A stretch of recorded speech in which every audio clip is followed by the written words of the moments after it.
ఇటుపక్క మేము మంచి చేయాలని చూస్తున్నామా? మిమ్మల్ని అడ్డంగా మోసం చేసిపోయినటువంటి దుర్మార్గుడు మంచి చేయాలని చూస్తున్నాడా? ఒక్కసారి ఆలోచన చేయండి.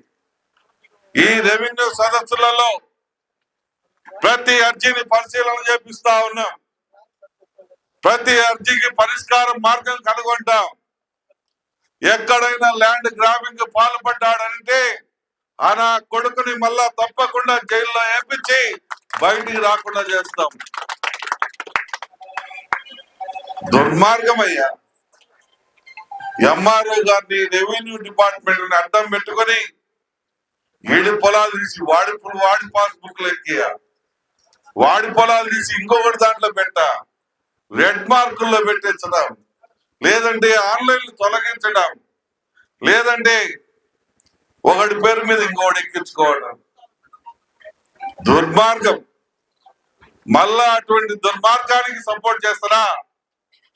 ఈ రోజు పట్టుమని 6 నెలలు కూడా కాకముందే మీకోసం కష్టపడుతున్నటువంటి మమ్మల్ని, మా యంత్రాంగాన్ని సపోర్ట్ చేస్తారా అనేది మీరు కూడా తెలుసుకోండి.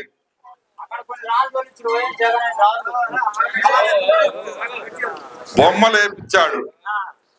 ఈ రాష్ట్రానికి ఎంత నష్టమో తెలుసా? 12,500 కోట్ల రూపాయల నష్టం. జగన్ బొమ్మలు వేసుకోవటం వల్ల సుమారుగా 12,500 కోట్ల రూపాయల నష్టం. ఎవడెబ్బ సొమ్ము? ఎవడెబ్బ సొమ్మని? మా అబ్బ సొమ్ము కాదు, మీ అబ్బాల సొమ్ము కూడా కాదు, వాళ్ళ అబ్బ సొమ్ము కూడా కాదు. మనమందరం పన్నులు కట్టే వచ్చేటువంటి డబ్బులే ఆ 12,500 కోట్ల పైచిలకు డబ్బులు. మరి అంత డబ్బులు వాళ్ళ ఫోటోల కోసం, వాళ్ళ బొమ్మల కోసం ఖర్చు పెట్టారనంటే, అదే డబ్బులు మనకు పెడితే మన జిల్లా అభివృద్ధి చెందేది కదా. మన వెలుగొండ ప్రాజెక్టు 3,000 కోట్లు ఇచ్చింటే పూర్తి అయ్యేది కదా. మన వెలుగొండ ప్రాజెక్టు పూర్తి అయింటే దగ్గర 4,34,000 ఎకరాలకి 4 లక్షల మంది రైతులకు న్యాయం జరిగేది కదా.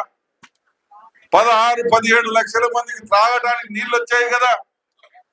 ఇన్ని లక్షల మందిని నాశనం చేసి ఒక్కడే అందలం ఎక్కాలని చెప్పి అందలం ఎక్కి ఒక పిచ్చి తొక్కులకు పరిపాలన చేసి ఈ రాష్ట్రాన్ని, మనల్ని ఈటు బొచ్చితే ఆ ఈటు బొచ్చిన వాళ్ళకి ఇంకా భజనలు చేస్తున్నటువంటి కొందరిని ఏమనాలో మీరే తేల్చుకోమని మీ గ్రామస్తులందరికీ మనవి చేసుకుంటూ ఈ యొక్క రెవెన్యూ సదస్సుల్ని సద్వినియోగపరచుకోండి. అధికార యంత్రాంగం అంతా సాయంత్రం వరకు ఇక్కడే ఉంటుంది.